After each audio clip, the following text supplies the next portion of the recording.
Vamos falar agora sobre o documento Tempo de Creche. É hora de avaliar a educação infantil à distância e não esquecer a documentação pedagógica. Quer estudar para concursos? Estude no Semaf Cursos Preparatórios, materiais atualizados e aulas 100% online. Esse documento fala sobre a educação da creche em tempos de pandemia, que está sendo remota ou à distância. Então, muitas vezes, a professora passa orientações para a família faz a atividade e depois a professora manda um que lindo, que bonitinho, parabéns. A família fica com a impressão, será que era isso mesmo para fazer? Será que isso é uma brincadeira? Será que é fato? A criança está aprendendo de fato com isso? Então, é muito importante, principalmente nessa educação à distância, inclusive com creche, que a gente não deixe de olhar para a criança e para a situação pedagogicamente. Lembrar sempre que o professor é aquele profissional que trabalha com a intencionalidade, que planeja. Então, ele tem que ter um olhar pedagógico sobre os acontecimentos. Para isso, é muito importante que haja registros e que esses registros sejam organizados, sistematizados, refletidos e que esses registros sirvam para dar uma devolutiva para as famílias, para a comunidade, para a própria equipe docente e às vezes para a própria criança.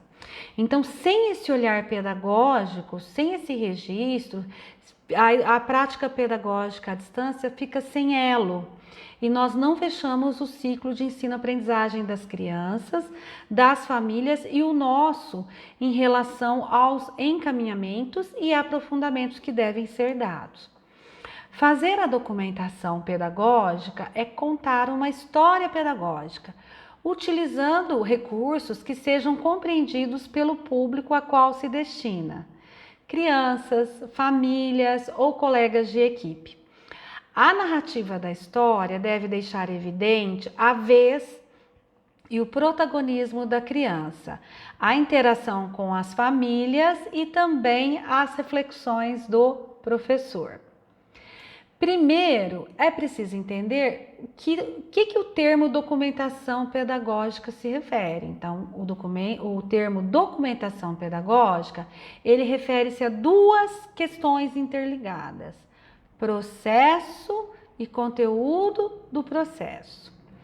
Como conteúdo do processo, nós estamos falando sobre registrar aquilo que é significativo ou indicativo, sobre o que as crianças estão dizendo, perguntando, fazendo, suas descobertas, as construções e a maneira como o educador se relaciona com o seu próprio trabalho. Já o processo vai além da ação de registrar. Ele está no registro, mas ele se revela por meio da reflexão. Então, processo é a reflexão. Nesse sentido, dá a possibilidade de usar os conteúdos como um meio de refletir sobre o nosso próprio trabalho pedagógico. Em tempos de escola, via internet, estudamos a pedagogia do bom senso do educador francês Freinet.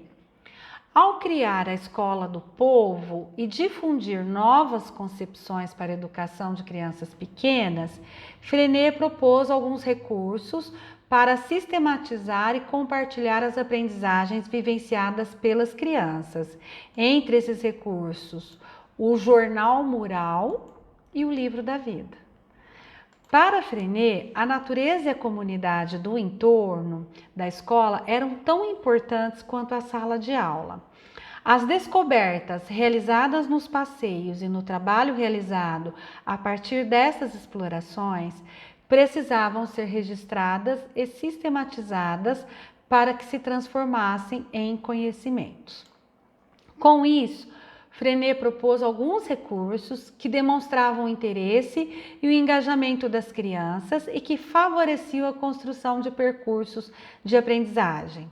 Então, ele propôs, primeiro, o jornal escolar e o jornal mural, que são relatos sobre os acontecimentos organizados de modo que todos pudessem ler e reviver o que havia sido registrado. O livro da vida, né? Um grande caderno coletivo com o registro dos acontecimentos do dia a dia, um documento vivo que podia ser lido e construído por todos, professores, crianças, famílias e comunidade. Correspondência interescolar, um modo de ampliar ainda mais o compartilhamento dos acontecimentos com outras comunidades escolares. Fichário escolar. No lugar de livros e manuais escolares, a ideia era construir um fichário com recortes de imagem e textos que interessavam os grupos. Outro aspecto importante da pedagogia de Freinet foi a valorização do desenho como expressão da criança, ilustração da documentação, representação simbólica e precursor da escrita. Até o fim de sua vida, Freinet lutou pela escola do povo, criando movimentos políticos para defender uma pedagogia que pudesse envolver todas as crianças no processo de aprendizagem, independentemente de características pessoais, inteligência e meio social. Voltando agora à questão da documentação pedagógica, nós falamos que essa documentação ela vai para vários públicos, né? O primeiro público a qual a documentação se refere é o próprio educador. Ao elaborar a documentação pedagógica para si próprio, o educador vai perceber conquistas, fragilidades e peculiaridades das crianças, identificar pistas para dar continuidade e aprofundar propostas, aproveitar os interesses demonstrados pelos pequenos para transformá-los nos temas da sequência didática. Faça esse registro de um modo que você, educador, possa acessar esse registro em diferentes tempos e ocasiões e tire partido de todo o seu conteúdo. O segundo público a qual a documentação pedagógica se refere é a própria criança. As crianças precisam relembrar o ocorrido para consolidar as aprendizagens e relacioná-las a outros conteúdos já aprendidos. Assim, painéis, cartazes, portfólios, álbuns, pastas, totens, etc., com fotos, materiais e a produção dos pequenos, relembram e valorizam o que foi aprendido. O terceiro público a qual essa documentação se refere são as famílias, tá?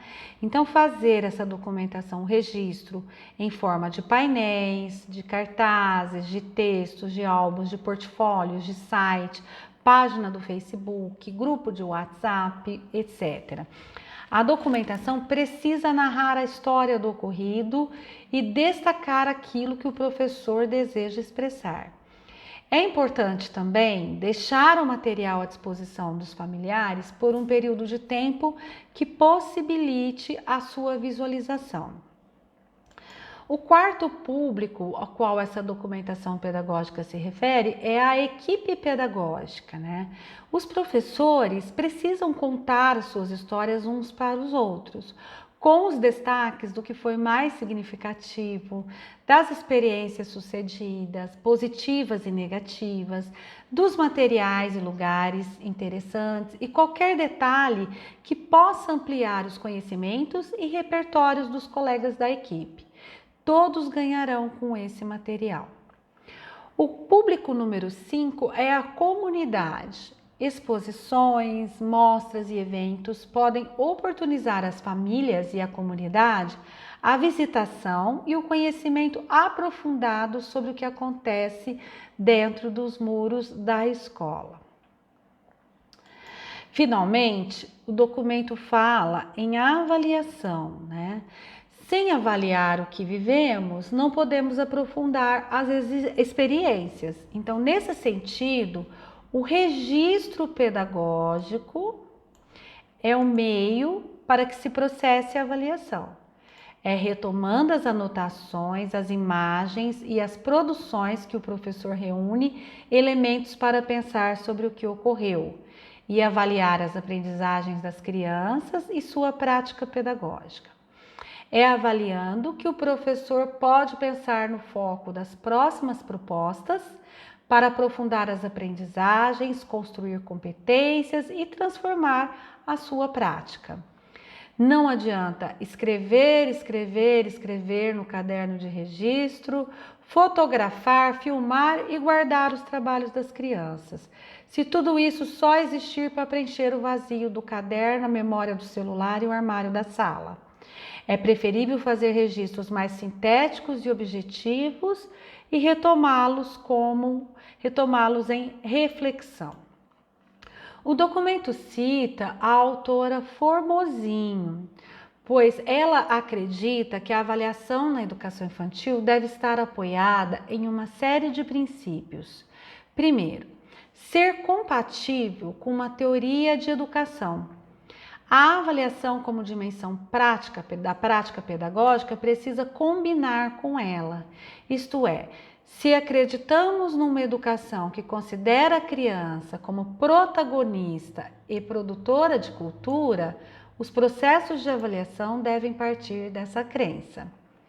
A avaliação, segundo a Formosinho, também deve ser democrática e participativa, compreendendo professores, crianças, famílias e comunidade escolar.